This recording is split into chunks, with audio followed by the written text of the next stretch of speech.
नमस्कार, मी डॉक्टर सागर काकतकर. आज आपण आपल्याला रोजच्या जीवनामध्ये होणाऱ्या फूट अँड अँकल म्हणजे पावलाच्या आणि घोट्याच्या समस्यांबद्दल बोलणार आहोत. प्रत्येकच जण आपण चालताना, पळताना किंवा रोजची कामं करताना आपल्या मुख्य सांध्यांची काळजी घेत असतो, पाठीची काळजी घेतो, खांद्यांची काळजी घेतो, गुडघ्यांची. पण सगळ्यात निग्लेक्टेड किंवा सगळ्यात मागे पडलेला भाग म्हणजे आपलं पाऊल. पावलाच्या हेल्थकडे आणि त्याच्या आरोग्याकडे आपण फार कमी वेळा लक्ष देतो आणि याच्यामुळे खूप कॉमन अशा काही समस्या उद्भवतात, ज्याच्यामध्ये सर्वात रोज दिसणाऱ्या काही समस्यांबद्दल आपण आज बोलूयात. त्याच्यातलं पहिलं म्हणजे टाचेचं दुखणं, हील पेन. सकाळी उठल्यानंतर पहिल्यांदा पाय टेकवता न येणं किंवा टाचा दुखणं, खूप चालल्यानंतर टाचांना सूज येणं, हे अत्यंत नेहमी आढळणारं लक्षण आहे.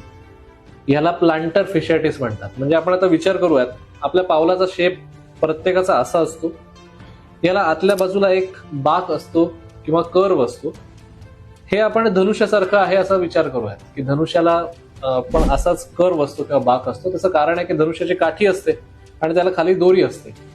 आपल्या पावलाचा शेप असं असण्याचं कारण आहे की आपल्या हाडांचा शेप असा आहे आणि दोरीच्या ऐवजी इकडे प्लांटर फेशिया नावाचा एक स्नायू आहे, जो एकदम लवचिक असतो.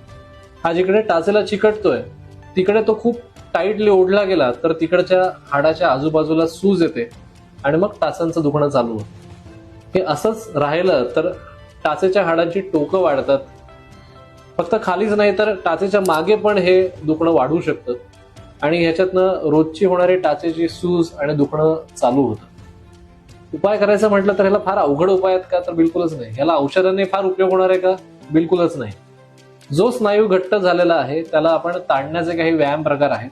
आपल्या नेहमीच्या चपला आणि शूज मध्ये आपल्याला काही बदल करणं अपेक्षित असतं आणि हे सोडता नियमित जे आपण व्यायाम करतो त्याच्यामधल्या थोड्या बदलांनी आपण हे सर्व नीट करू शकतो. ह्याच्यासाठी कुठल्याही मेजर सर्जरीज लागत नाहीत, पण योग्य त्या ट्रीटमेंटनी आपण हे लवकर बरं करू शकतो. हे सोडता आपल्याला अँकल लिगामेंट स्प्रेन किंवा आपण खेळताना पाय ट्विस्ट झाला, जिन्यावरनं खाली उतरताना पाय मुरगळला आणि गोट्याला सूज आली, हे पण खूप वेळेला बघायला मिळतं.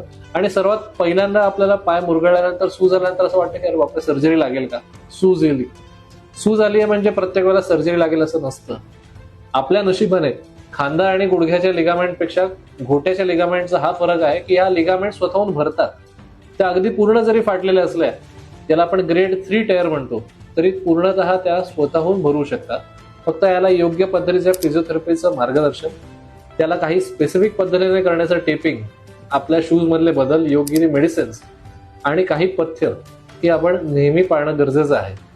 सो सर्वात कॉमनली दिसणाऱ्या अँकल ट्विस्टिंग इंजुरीज म्हणजे पाय मुरगळणं आणि टाचेचं दुखणं, या दोन्हीची ट्रीटमेंट ही नॉन सर्जिकल किंवा सर्जरीच्या शिवाय शक्य आहे. याच्यासाठी योग्य फिजिओथेरपी, योग्य ती मेडिसिन्स आणि योग्य वेळी सल्ला घेणं फार महत्वाचं आहे. सो आत्ताच आपल्या पावलांची काळजी घ्या, त्याच्याकडे दुर्लक्ष करू नका. धन्यवाद.